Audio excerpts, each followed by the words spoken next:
नमस्कार दोस्तों, मैं हूं सौरभ शर्मा। आज आपको बताऊंगा मैडॉक फिल्म्स की जो बार बार फिल्में रिलीज हो रही है, कैसे एक पैटर्न पे वो लगातार चले जा रहे हैं और एक ही कहानी को अलग अलग टोन में कैसे पेश किए जा रहे हैं। मैडॉक फिल्म्स की कई फिल्मों की थीम और प्लॉट स्ट्रक्चर में समानता को लेकर ऑडियंस और क्रिटिक्स द्वारा बार बार आलोचना की गई है।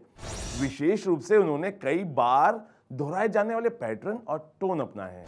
अब मैं आपको कुछ एग्जांपल्स बताता हूं। एक जैसी कहानी और पैटर्न की इंपॉर्टेंस। एग्जाम्पल के तौर पर छोटे शहर का background plus social message plus हल्की कॉमेडी। एग्जाम्पल के तौर पर हिंदी मीडियम 2017 में आई थी, एजुकेशन सिस्टम और समाज की दिखावे की मानसिकता को इसमें दिखाया गया था। अंग्रेजी मीडियम 2020 में आई थी, पिता बेटे का सपना एजुकेशन सिस्टम पर यह फिल्म थी। लुका छुपी 2019 में आई थी, लिव इन रिलेशनशिप पर समाज का नजरिया। अब इस सभी का एक कंक्लूजन मैं आपको बताता हूं। ये फिल्म अच्छी थी, लेकिन बार बार छोटे शहर, पारिवारिक दबाव और मॉरल कॉन्फ्लिक्ट को हास्य के साथ दिखाने की शैली अब यूनिफॉर्म लगने लगी है। Second example, horror comedy universe, यानी बार बार भूत प्लस मजाक प्लस नायक की प्रेम कहानी। एग्जांपल के तौर पर स्त्री 2018 में आई थी, इसमें भी भूतिया महिला प्लस छोटे शहर और प्लस कॉमिक टोन को दिखाया गया था। रूही 2021 में आई थी, दोहरी आत्मा और कॉमिक बनावट को दिखाया गया था। भेड़िया 2022 में आई थी, वेयरवुल्फ कहानी, लेकिन फिर वही डर और हंसी का कॉम्बो दिखाया गया था।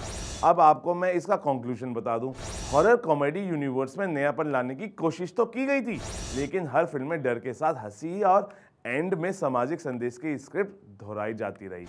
थर्ड एग्जांपल, नायक की यात्रा प्लस प्यार में उलझन plus culture versus modernity. Example के तौर पर लव आजकल 2020 में रिलीज हुई थी, दो पीढ़ियों की लव स्टोरी यानी फ्लैशबैक पैटर्न को दिखाया गया था। शिद्दत 2021 में आई, प्रेम की अति और पागलपन को इसमें दिखाया गया था।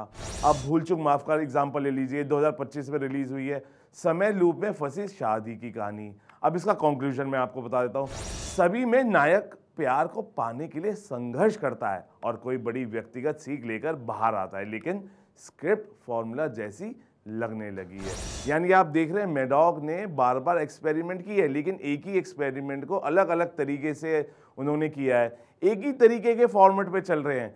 अब आपको क्या लगता है कि जब आप लगातार एक ही तरह का फॉर्मेट अपनाते हैं तो क्या ऑडियंस आपके एक ही एक्सपेरिमेंट को बार बार अलग अलग तरीके से देख के क्या सोचेगी, क्या समझेगी? अब ऑडियंस बहुत समझदार हो गई है। आपको एक एक्सपेरिमेंट को अलग अलग तरीके से नहीं करना है, अब आपको अच्छी स्क्रिप्ट लानी है, कुछ नयापन लाना है, तभी आप ऑडियंस को अपनी ओर खींच पाएंगे। तो मैडॉक फिल्म्स में यही कहना चाहूँगा कि मैडॉक फिल्म्स आप एक्सपेरिमेंट करते हैं, अच्छे होते हैं, लेकिन एक ही एक्सपेरिमेंट को बार बार मत करिए। एक जैसी स्टोरीज मत लाइए जिसमें एक ही तरीके का लास्ट में संदेश आता है यानी मैसेज दिया जाता है।